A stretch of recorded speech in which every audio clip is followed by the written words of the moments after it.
Assalomu alaykum hurmatli yurtdoshlar. Bugun biz Namangan shahri Go'zal dahasidagi Soliha tort va shirinliklar do'koniga tashrif buyurdik. Sizlarga hozir bu yerni tanishtirib, ko'rsatib beramiz.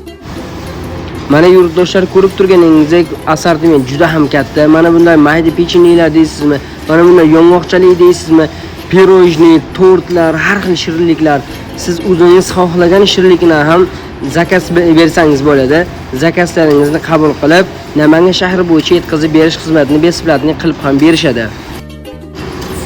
Namangan shahrida juda ham taniqli bo'lgan Hadicha tort markazida ishlagan mutaxassislarimiz o'zlari alohida do'kon qilib ish faoliyatlarini boshlashibdi.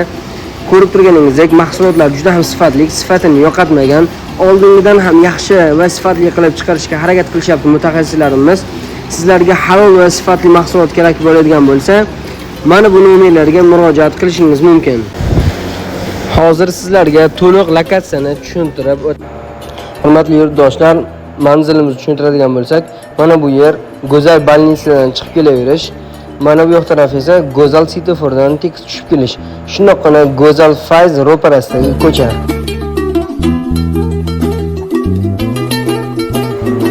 Bu ko'chani eski Go'zal bolnitsa yo'li ham deb atashadi.